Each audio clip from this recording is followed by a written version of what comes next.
Hey guys, what is up, and welcome back to my NFL predictions. It is now week 7 of the NFL season, and let's take a quick review of last week. So Brett and I both had good weeks. We both went 10-4, but that also means he stayed one game up on me. Now, there's a bonus to that. The gap didn't get any wider, which is good. So now let's talk about the Thursday game.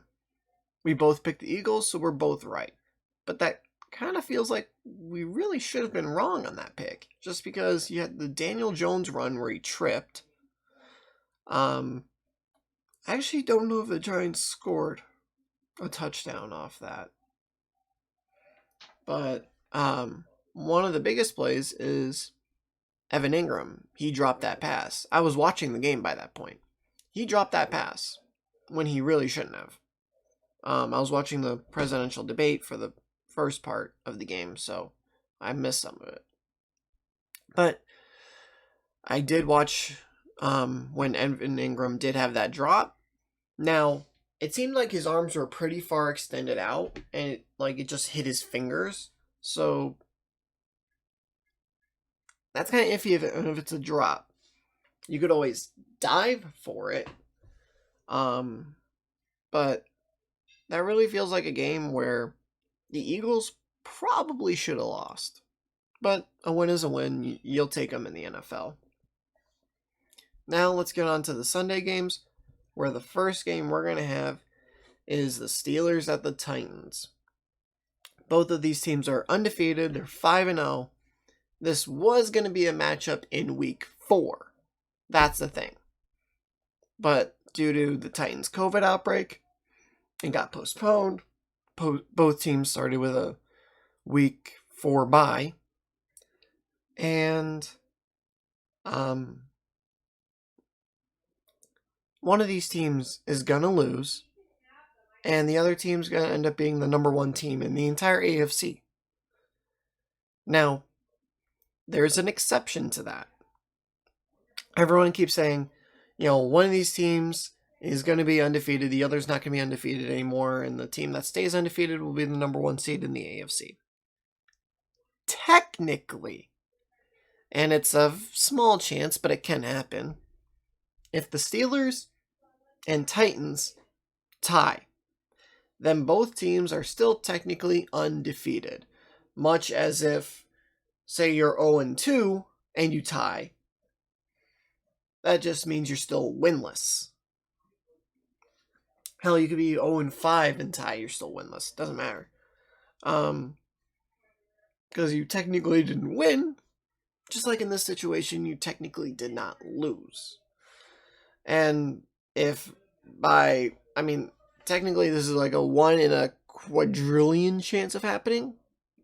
But if a team were to go through their entire 16-game season with a record of 0-0-16,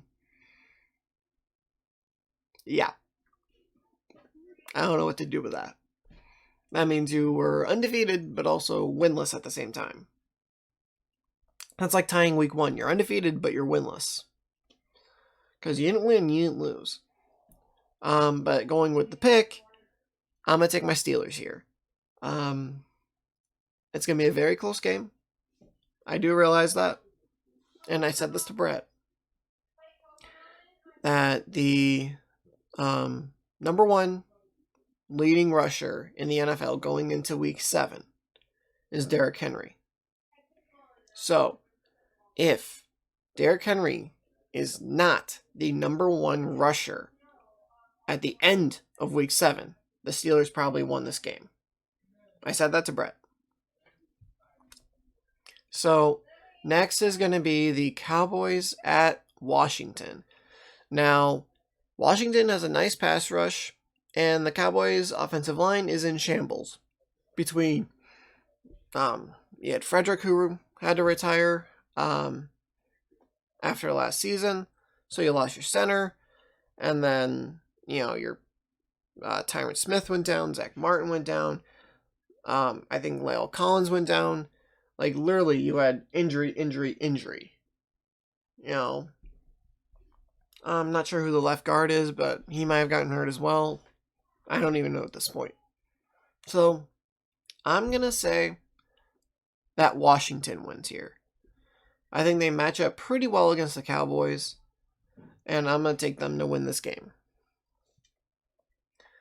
Bills at Jets. The Bills had a little bit of a COVID issue where tight end Dawson Knox, he has tested positive. And they took Lee Smith, another tight end, Tommy something, another tight end, and another tight end. I can't remember his name. So that's 4 tight ends. I believe one's on the practice squad. They're all now on the COVID list for Dawson for having it and the others for coming into contact with him. The one and only tight end that they have that's not on that COVID list is Tyler Kroft. Because Tyler Kroft, while he was at practice, he was not at the meeting where they believe everyone was exposed to Dawson because his wife went into labor and had a baby. So he was away from the team and, not at the meeting when everyone would have gotten exposed. And let's see. I know Trey White's out. Josh Norman's hurt, so I believe he's out. Levi Wallace is out. Cam Lewis is hurt. I believe he's out. So your corners are decimated. Your tight ends are decimated. Yeah. And if you're facing literally any other team, you'd lose this game. But you're facing the Jets, so congratulations on the win. Alright, Panthers at Saints. I'm going to take the Saints. They're coming off a bye. Michael Thomas is back. Now, he could have been back before the bye, but the whole punching Chauncey Gardner-Johnson in the face and disrespecting the coaching staff, that's just some of the stuff I've heard. I don't know if that's completely 100% true or not. That's just what I've heard through different sports media. So, after being punished and having a bye, he's back. So his ankle should be more or less fine. I'm going to take the Saints. And, they're probably going to win by about 6 points, I would say, at least. It's a guess. Packers at Texans. I'm going to take the Packers here. Usually when a good team is embarrassed the week before, they come out and they really battle well. So, I'm taking the Packers. All right. Browns at Bengals. As much as I would love to see the Bengals beat the Browns here, I'm going to take the Browns. If the Bengals win, I'll be happy. Just because that's, that's harder for them to now come up to the Steelers in the division. And yes, the Browns got smacked by the Steelers last week. And here's the thing. When you look at who the Browns have faced and who they've beaten, who they've lost to, week 1 they lost to the Ravens, a really good team. And then week 6 they lost to the Steelers, a really good team. So right now it almost looks like Cleveland, they can beat the bad teams. But when it comes to the top tier teams, they still lag behind. Now, I'm not going to criticize Baker too harshly here, just because he had his rib injury, and I do believe it was affecting his play. And there was one play that I want to talk about where Baker was being pressured, and Bud Dupree had him. Bud Dupree was on the ground and he had his legs. At that point, the refs probably should have called within the grasp and stopped the play. They did not. And Baker was able to throw it away, but he took a punishing hit from Cam Hayward. And that was a hit that could have been avoided. I don't want to call it an unnecessary hit because that almost makes it sound like it was a dirty play, and it was not. But it was a shot that could have been avoided had the refs just called it dead. Just call the play dead, and Baker doesn't take that shot. Because he takes that shot from Cam, He's on the ground and you can just see him. He's just grabbing his ribs in pain. And then he was eventually benched for Case Keenum because they couldn't let him keep taking that beating when the game's out of hand. Why have him in there if it's not worth it? If there's no chance of winning, like let's say you're down by like a touchdown or maybe 10 points, keep Baker in there. He's your starter. Yeah, he's going to take a couple more hits, but at least you're still in the game. No. You're being blown out, and it's not worth it. I even said this sitting on the couch here at home watching the game. I said, it's not worth playing this one game if it causes you to miss the next 2 or 3, maybe even 4 games. If it causes you to miss multiple games, it's not worth playing in this game and taking all these shots. It's really not. That, or you have to have some kind of quick screen pass or like a drag or, maybe like a quick slant, something, or a quick in route, out route, whatever it is, a quick route where Baker can get it in and out. Or else he's taking those shots. Or, yeah, the run game was being shut down for the most part, but run the ball. If you're getting 2 or 3 yards of carry, keep running it. Maybe you'll break one. But seeing Baker take those shots, it seems like he could have avoided that by not playing. I understand Mama didn't raise no wuss, but bruh, my Steelers killed you.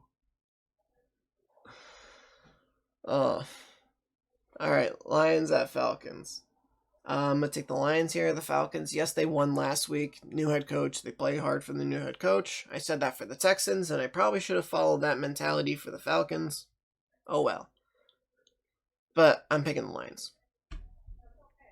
I think they're improving as a team, especially Swift.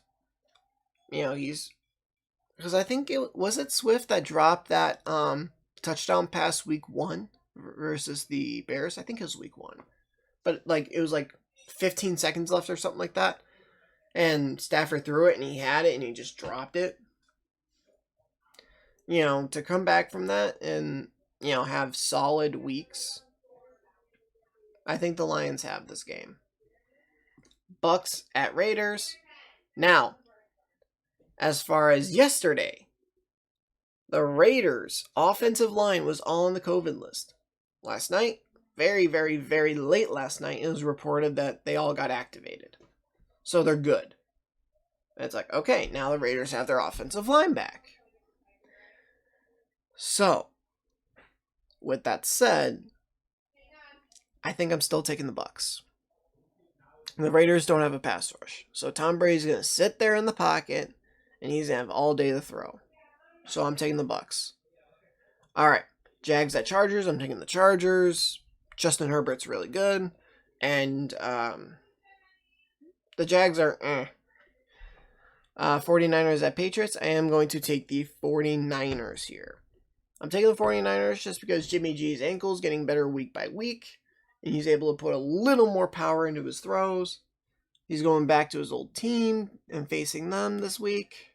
And I don't know. New England's just giving off that vibe. I mean, yes, the defense didn't allow a single touchdown versus the Broncos. They allowed 6 field goals, 18 points, and you lost. It's pretty much like last year, where you're scoring 14 points in a game with Tom Brady, and what are you doing? Well, speaking of Tom Brady, I'll go back to the Bucs for 2 seconds. They're signing Antonio Brown. When his 8-game suspension is over, he'll be officially signed to the team. And, yeah. Now, I got a question. I got a couple questions. Bruce, one, what the hell happened, Bruce Arians? You said no earlier this year. Before the season, you said no. What happened? That's number 1. Number 2. Something doesn't fit right with Tampa right now. You're signing Antonio Brown. One of the most talented, but one of the most troubled wide receivers in the league right now. I'm a Steelers fan. I know what's going on. I know what he's like from what I've seen. He is cancerous to a locker room. Okay? You saw what happened in Pittsburgh. He forced his way out. You saw what happened in Oakland. He forced his way out. You saw what happened in New England. He not really forced his way out, but unintentionally forced his way out. And now he's with Tampa. This is like literally strike 1, 2, 3. He is on strike 4. Like usually it's 3 strikes and you're out. He really shouldn't be on any more teams. Yet here he is. Now, if it fails in Tampa, I think he's done. But why are you risking that in your locker room? Right? So think about this. The talent has to outweigh the risk. What's going on in Tampa that you're risking what Antonio Brown can do to your locker room for the talent? Is something going on with your wide receivers? Is something going on with Tom Brady? Is something going on with the running game? What's going on here and what's not fitting? Because you got to think about it. If you were fine on offense, if you were good on offense, and it's like, yeah, he's talented, but we don't want to mess up our locker room, okay, then don't sign him. But this tells me we need a little more on offense, that we're willing to risk what's going to happen in the locker room. Something's not happening right in Tampa. Something is wrong. Okay? Whether it's, maybe the running backs want lighter boxes, because I'm like, they're running well. The running backs are running fine. And it's not like you don't have any weapons. It's not like you don't have the greatest quarterback of all time. Yes, he's 43 years old. But, throughout his entire career, Tom Brady's the greatest quarterback of all time. But you have all these different things. Why are you doing that? All right, so back to the games. We have the 5-1 Chiefs facing the 2-3 Broncos. Yes, the Broncos beat the Patriots last week, but I'm taking the Chiefs here. 5-0 Seahawks versus the 4-2 Cardinals. Ooh, that was a weird voice crack. I'm gonna take the Seahawks here. Russell Wilson, I believe, if I understood this correctly, and if I heard it correctly, he's only lost to the Cardinals one time in his entire career, and that was his first ever NFL start. His rookie year. So I'm taking the Seahawks. I'm picking them to stay undefeated. All right, and Monday night you have the 5-1 Bears facing the 4-2 Rams. I'm taking the Rams. Again, this is if I understood it correctly, Nick Foles has thrown an interception in 5 consecutive games that he's played in, or that he started, one of the two. So I'm gonna go with the Rams just because he plays a little bit too much mistake football. You talk about playing mistake-free football. He's playing mistake-full football. If the Bears win, I can see them winning, but I'm going to pick the Rams. So that is it for NFL. Oh my God, another voice crack. That is it for NFL games. Let me know what you guys think down in the comments below. Let me know what you think about Tampa Bay. Like I said, something about it isn't right. What's going on? Because why, with a good offense, you have Mike Evans. I know Chris Godwin's hurt, but I don't believe it's season ending. Yes, O.J. Howard was season ending, but you still have Gronk, you still have Brait, you still have Scotty Miller, you still have, Ronald Jones, you still have Leonard Fournette. You have all these offensive pieces. You have a good, not great, but good offensive line. Why the hell do you need Antonio Brown?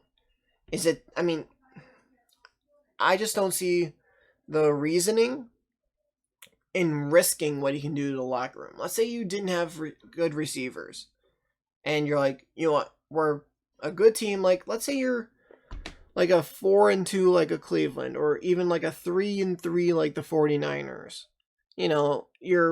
Or like a 3-2 Raiders. You're not boom, boom, boom, top, but you're not, the Jets, right? you're kind of that middle of the road. You still have a shot at winning your division, or you still have a shot at, having a good spot at the wild card, like, then I could understand signing him. But a 4-2 Bucks, who are leading the division, right? Because the Falcons are 1-5. The Panthers are 3-3. The only team that's kind of close to you is the Saints, who, where are they? They're 3-2. Like, yeah, if if they were to win, you lose, that puts them at 4-2 and you at 4-3, and you blah blah blah blah blah. But I don't know. I see that almost as like a desperation move, I think. It just doesn't make sense to me. You have good receivers, you have good running backs, you have a good line, you have a good quarterback, you have good everything on offense. Why do you need a cancer in your locker room? It's not going to end well. Like, I'm thinking they're hoping that Tom Brady kind of controls him. Good luck with that. He couldn't do it in New England. He ain't going to do it now. I think that was kind of the hope in New England, was that Tom and Bill could control him. The only person that we have ever seen control Antonio Brown is Mike Tomlin. Mike Tomlin, Kevin Colbert, Ben, whoever it was in Pittsburgh. Pittsburgh has been the only team that's ever been able to contain Antonio Brown. The Raiders couldn't do it. The Patriots couldn't do it. I don't think the Bucs can do it. The only team that has ever done it is Pittsburgh. And I'm surprised that they did it for as long as they did. So again, let me know what you guys think about the whole Tampa situation. If I'm crazy about this, tell me.